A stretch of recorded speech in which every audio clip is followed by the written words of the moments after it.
Chairman Alia Rashid साहबा ने यह भी कहा कि गैर मुल्की स्टाफ की बात हो रही है, गैर मुल्की कोचेस की बात हो रही है। उन्होंने कहा बहुत जल्दी अनाउंस भी हो जाएंगे।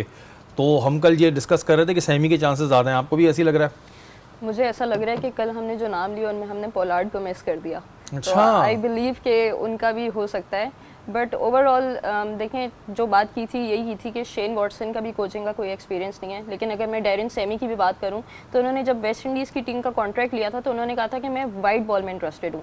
लेकिन हमें एक ऐसा कोच चाहिए जो कि हमारी तीनों चीज़ों को, तीनों फॉर्मेट को साथ लेके चले, क्योंकि हम वो नेशन नहीं बनना चाहते जो सिर्फ T20 क्रिकेट खेले। हमें ऑस्ट्रेलिया और इंग्लैंड की तरह ग्रेट नेशन बनना है, और ग्रेट नेशन टेस्ट मैचेस में अपने आप को प्रूव करती हैं, उनके प्लेयर्स निकल के आते हैं। लेकिन इवन हमारे पास रेड बॉल क्रिकेट हो कब रही है? अब नवंबर दिसंबर में जाके कहीं होगा तो रेड बॉल तो हमारे एक तरीके से खत्म ही होती है, हमें नजर आ रही है, नजर नहीं आती है हमें। रेड बॉल क्या, हमारे पास 50 ओवर्स के मैचेस नहीं हो रहे और 2025 में हमारी चैंपियनशिप है। तो ये हमारे लिए बहुत ज़्यादा वरी की बात है कि हम इसको कंसीडर नहीं कर रहे। आई थिंक कि हमारा थोड़ा कॉन्सेप्ट ये है कि जब एग्जाम सर पे आएंगे हम तभी पढ़ेंगे। आखिरी दिन रट्टा मारेंगे। बिल्कुल होना ये चाहिए कि आपकी 50 ओवर की टीम अभी से, जब वर्ल्ड कप खत्म हुआ था उसके बाद से उसकी प्रिपरेशन स्टार्ट होनी चाहिए। ऑस्ट्रेलिया बेशक जीत गया था लेकिन उनकी प्रिपरेशन उसी दिन से शुरू हो जाएंगी, क्योंकि 4 साल बाद हमारी कौन सी टीम होनी चाहिए।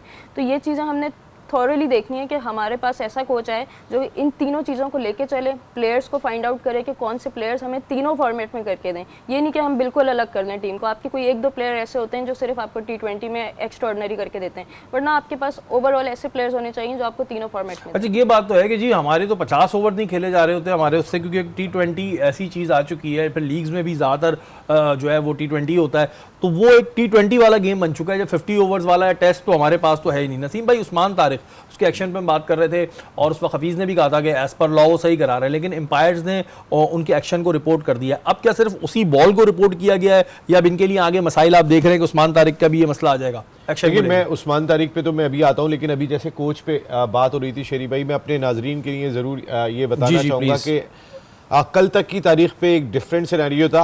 आज कज़ाफ़ी स्टेडियम लाहौर में एक डिफरेंट सिनेरियो था कोच के हवाले से। आज जितनी निगोसिएशन उनकी शेन वॉटसन से हुई है बहुत डिटेल में हुई। उसकी एक वजह ये भी है कि डैरेन सेमी अटैच्ड हैं वेस्ट इंडीज़ क्रिकेट टीम के साथ, तो वो जब उनकी नेशनल टीम के साथ अटैच्ड हैं तो उनके लिए पॉसिबिलिटी कम लगती है।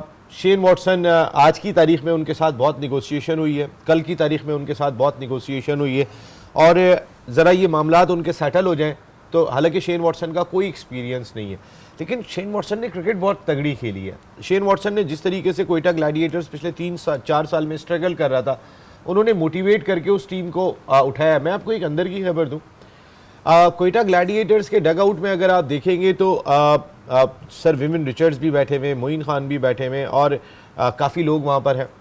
जिस दिन पहला मैच था कोयटा ग्लैडिएटर्स का, उस दिन ये इनमें से कोई एक भी, जो इससे पहले इवन सर विविन रिचर्ड्स भी, इनमें से कोई एक भी डग आउट पे बाहर आके नहीं बैठा था।